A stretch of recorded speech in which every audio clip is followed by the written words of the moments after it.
profit function. So in economics and business, profit is again determined and talked about in relation to the manufacturer, who both has costs associated with making their product, revenue associated with selling their product, and now profit, which profit is going to be the amount of money that a seller or manufacturer makes from producing and selling their product.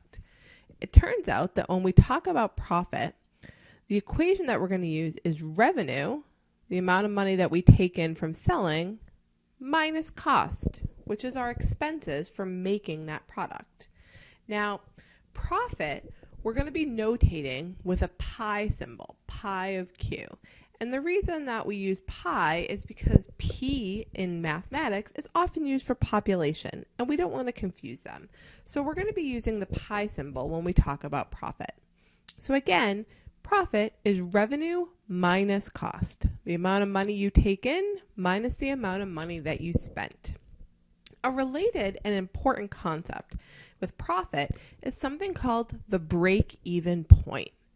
Now, when you first start making and selling a good, you're going to have some costs that you've incurred, and you're going to be operating in the negative for a little while. The break-even point for a company is the point where the profit is zero, and at that point, revenue is going to equal cost. This is important because if you go beyond that point, that's when your company becomes profitable. So profit, much like the other examples that we've looked at so far, is going to be started off as a linear function. We're going to look at this in the simplest case form. And so the break-even point is really helpful for a manufacturer to understand how many items they need to make and sell before they're actually going to make any money. So let's look at an example that relates back to some of the cost and revenue examples we were working on before. We want to find a formula for the profit function for the ceramic pineapples manufactured in the previous examples.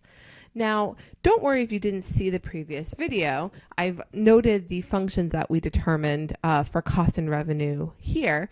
And what we want to do is we want to graph the profit and we want to mark the break-even point. So the cost function for making our ceramic pineapples was 6Q plus 20,000, and our revenue was 20Q. So our fixed cost was $20,000, and our variable cost was $6 per pineapple. For revenue, remember our price that we were selling our ceramic pineapples for was $20. So all of these have the units of money. So profit, we said, was revenue minus cost. So we're going to sub in our revenue function, 20Q, minus our cost function, 6Q plus 20,000. One of the most important things here that's really incredibly important is that when we subtract off the cost function, we're subtracting off the entire function, which means we need to put it in parentheses because that minus sign needs to apply both to the 6Q and the 20,000. So the parentheses are critical to make sure our calculations are correct. So now what we can do is we can simplify our equation by combining like terms. Notice that we have a 20Q and a minus 6Q. 20Q minus 6Q is going to give me 14Q.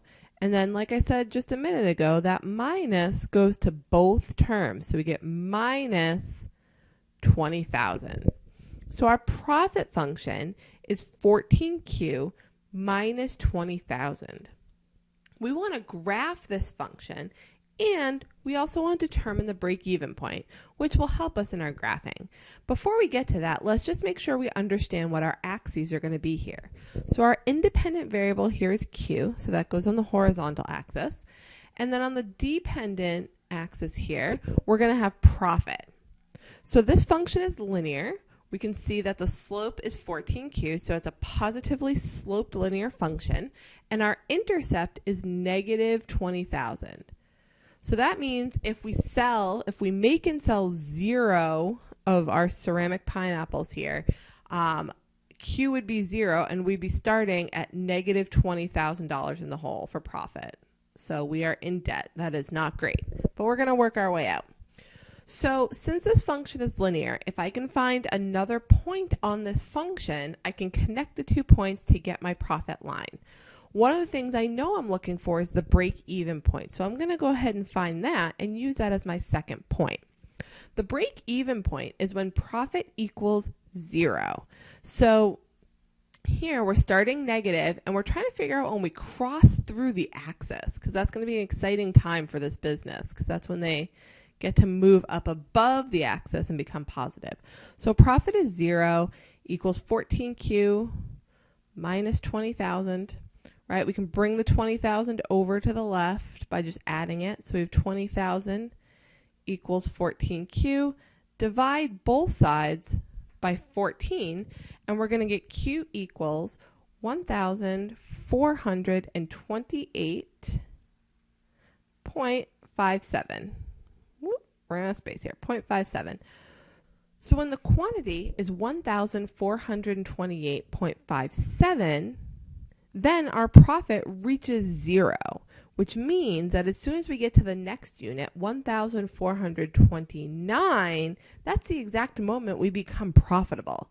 So here I'm going to go to my graph and I'm looking at my scale and I see that looks like I'm counting, so this is going to be 1,000. Right, halfway between 0 and 2,000. So I'm counting by 500s. So if I'm looking for Q equals 1428, I know this is 1,500. So it's going to be somewhere maybe around here. A little bit closer to the 1,500 than the 1,000. So a little bit more this way. And Q equals 0. So I'm going to connect these 2 points because my function is linear. I'm going to do my best to make a straight line. And I'm going to label this point so everybody knows what's going on here. So my Q is 1428.57. My profit here is 0. And that's my break-even point. Okay, this is a really, really important point of analysis for a lot of businesses trying to figure out what that break-even point would be to make decisions about whether or not they want to manufacture this good.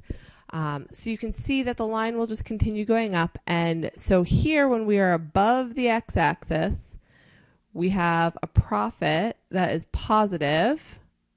So we are happy. Down here, we're still in the hole. Our profit is negative, which is fine. Which is a little weird because usually when we hear the word profit, we automatically think positive. But in this type of analysis, you can start off in the hole and your profit will be negative. And right where we cross through is the break-even point. So here, this manufacturer needs to make a decision. They would need to make 1428. Since we're talking about whole items, they need to make 1429 just to get to the break-even point. And then they would have to determine if they have the capacity to make that many and to sell that many, and they can work from there. So that's what our function looks like. Let's take a look at another example. Example 6. So the table that we're presented with here shows the cost of manufacturing various quantities of some item and the revenue obtained from their sale. So we don't know what this item is, but we do know how much it costs to make this item and how much money we take in at varying quantities here. So cost is given right underneath the quantity in sort of the middle row, and then revenue on the bottom. And then this is our independent variable, IV, independent variable quantity across the top. So question A asks, what range of production levels appears to be profitable? So the word profitable tells us that we're looking for a positive profit. So somewhere where we're making money. So what we want to remember is that profit is revenue minus cost. And we want that to be positive. We want it to be greater than 0. So if revenue minus cost is greater than 0, that means that revenue has to be greater than cost. So we're really asking the question, when is our revenue more than our cost? So if we look at what's happening at 0, our revenue is 0 and our cost is 120. Revenue is not bigger there. 300 to 400, not bigger. 600 to 600, that is 0, right? So we're getting kind of closer here. And then we notice that at 30, we have 900 and 780, where revenue is the 900. So that is definitely a place where our revenue is bigger. Next, we have 1,200 and 1,000. Revenue's bigger there. 1,500 to 1,320. Revenue's bigger there. And then 1,800 to 1,800. That's the same. 2,100, 2,500. That's less revenue. And then 2,400, 3,400 is less revenue. So there are three quantities here that we observe where the revenue is going to be higher than the cost. Now, so we can make some assumptions here. We can assume that both cost and revenue are going to be continuous. So we can see that we were at 0 at 20 and 60, and between quantities 20 and 60 is when revenue was greater than cost.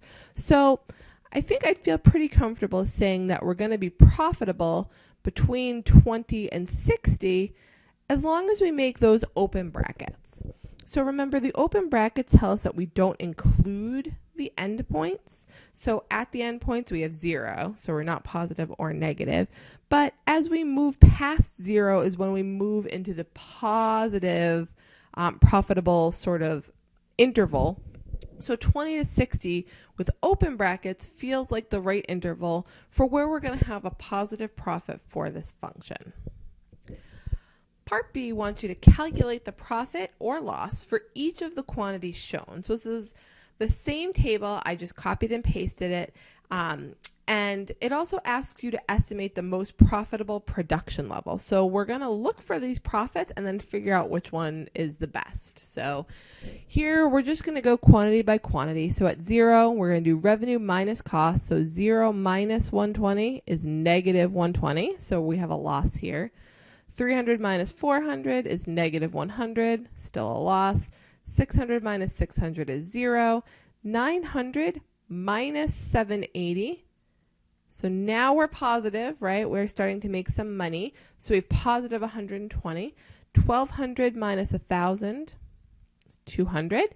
We have 1,500 minus 1,320. So that's going to be 180. Again, still positive. 1,800 minus 1,800 is 0. 2,100 minus 2,500 is negative 400. And then finally, 2,400 minus 3,400 is going to give me negative 1,000. So if I'm trying to determine where I'm most profitable, I'm looking for the biggest difference between revenue and cost. And so that happens at a quantity of 40, because at that level is when my profit is 200. So that is the most profitable production level. So that's going to be Q equals 40, because that is the largest positive profit. So again, I'm looking at just the positive numbers. If I was looking for the biggest loss, it would be at 80. I can see that I'd be losing $1,000 there, which isn't great. So if I'm talking about figuring out where something's the most profitable, I want to find the profit at every level and find the largest positive profit.